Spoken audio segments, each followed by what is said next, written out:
नमस्कार बच्चों। आइए आज हम लोग भारत के केंद्रीय बैंक के बारे में पढ़ते हैं। जैसा आप जानते भी होंगे, भारत का केंद्रीय bank reserve bank of India है। सभी देशों का एक केंद्रीय बैंक होता है। केंद्रीय बैंक का तात्पर्य है कि वह केंद्र सरकार के बैंकर के रूप में कार्य करती है। इसीलिए हम भारत का केंद्रीय बैंक कहते हैं और यह ऐसा बैंक होता है जो अन्य बैंकों का पर नियंत्रण और निगरानी रखती है। तो भारत का केंद्रीय bank reserve bank of India है और इसकी स्थापना 1 अप्रैल 1935 को किया गया था और 1949 में इसका राष्ट्रीयकरण कर दिया गया था। राष्ट्रीयकरण कर देने से, चूंकि यह अंग्रेजों के समय में स्थापित हुआ था, इसीलिए 1949 में राष्ट्रीयकरण कर देने से भारत सरकार के अंतर्गत यह एक संस्था बन गई, जिससे कि वह सरकार के निर्देशों के अनुरूप कार्य कर सके। तो भारतीय रिजर्व बैंक अनेक प्रकार से भारत में कार्य करती है। सबसे पहले हम इसी को देखेंगे कि भारतीय रिजर्व बैंक के अनेक प्रकार के कार्य कौन कौन से हैं, जिसमें जो है सबसे पहला कार्य है पत्र मुद्रा का निर्गमन। पत्र मुद्रा का निर्गमन का तात्पर्य है कि जितने भी नोट आप देख रहे हैं, इन सभी नोटों के छपाई का या निर्गमन का या जारी करने का अधिकार सिर्फ और सिर्फ केंद्रीय बैंक के पास या भारतीय रिजर्व बैंक के पास है। इस तरह से नोट छपाई का अधिकार, नोट छापने का अधिकार केंद्रीय बैंक के पास होता है। इसलिए इसे हम कहते हैं कि पत्र मुद्रा के निर्गमन का अधिकार प्राप्त है। आप सोचेंगे कि क्या भारत सरकार कुछ नहीं करती?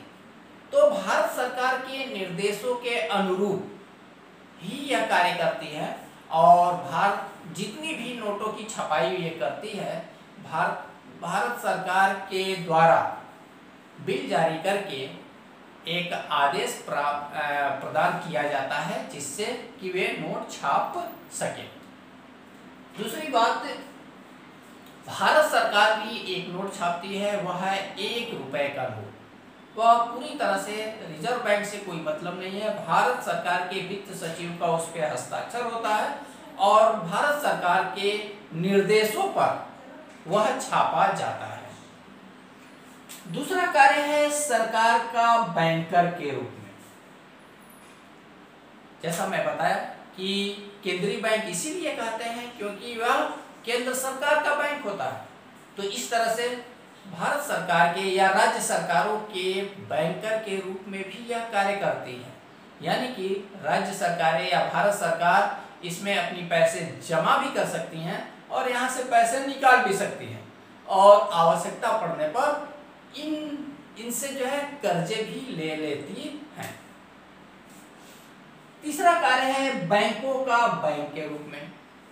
बैंकों का बैंक, बैंकों का बैंक का तात्पर्य, जैसे हम आप जिस बैंक में जाते हैं उसे हम बैंक कहते हैं, लेकिन रिजर्व बैंक ऑफ इंडिया केंद्रीय बैंक है। तो यह ऐसा बैंक है जो इन बैंकों का, जिन बैंकों में हम आप जाते हैं, उन बैंकों का बैंक होता है। यानी कि हम आप अपने बैंक में पैसे जमा करने और पैसा निकालने जाते हैं, उसी तरह से ये बैंक भी अपनी पैसे जमा करने और पैसा निकालने रिजर्व बैंक के पास जाते हैं। इसीलिए रिजर्व बैंक को बैंकों का बैंक भी कहा जाता है। अन्य कार्य है साख का नियंत्रण। साख का नियंत्रण, जैसा मैं बता चुका हूं इसके पहले कि बैंक सब किस प्रकार से साख का निर्माण करते हैं, क्रेडिट क्रिएशन करते हैं और उस क्रेडिट क्रिएशन के माध्यम से, साख के निर्माण के माध्यम से बाजार में पैसे की या अर्थव्यवस्था में पैसे की आपूर्ति करते हैं। वे पैसा बहुत ज्यादा भी मार्केट में डाल देते हैं और पैसा एब्जॉर्ब भी कर लेते हैं, मार्केट से खींच भी लेते हैं। तो कब जो है अर्थव्यवस्था में पैसे डालने चाहिए, कब नहीं डालने चाहिए, यह मौद्रिक नीति का एक भाग होता है और यह मौद्रिक नीति क्रियान्वित किया जाता है रिजर्व बैंक ऑफ इंडिया के द्वारा, यानी कि केंद्रीय बैंक के द्वारा। तो मौद्रिक नीति के द्वारा अनेक टूल्स होते हैं, उस टूल्स के माध्यम से यह केंद्रीय बैंक बैंकों पर नियंत्रण रखती है और उस नियंत्रण के अंतर्गत साख का नियंत्रण करते हैं, यानी कि ऐसा कर देती है केंद्रीय बैंक जिससे कि ये बैंक ज्यादा साख का निर्माण नहीं कर पाते। अगला पॉइंट है कृषि साख की व्यवस्था। कृषि साख यानी कि कृषि कार्यों हेतु ऋण देना। भारतीय रिजर्व बैंक अन्य बैंकों के तरह से भारतीय रिजर्व बैंक की भी जिम्मेदारी है कि कृषि की जो कोर सेक्टर है, बहुत ही मूलभूत क्षेत्र है, जिसको ध्यान दिए बिना न्याय की स्थापना नहीं किया जा सकता, इसीलिए रिजर्व बैंक की भी जिम्मेदारी हो जाती है कि वह कृषि क्षेत्र की तरफ ध्यान दे और वह अल्पकालीन व दीर्घकालीन तथा मध्यमकालीन ऋण भी उपलब्ध कराती है कृषि क्षेत्र को। यह ऋण नाबार्ड के माध्यम से रिजर्व बैंक कृषि क्षेत्र को उपलब्ध कराती है। नाबार्ड का तात्पर्य है national bank for agriculture and rural development. National bank for national bank for agriculture and rural development.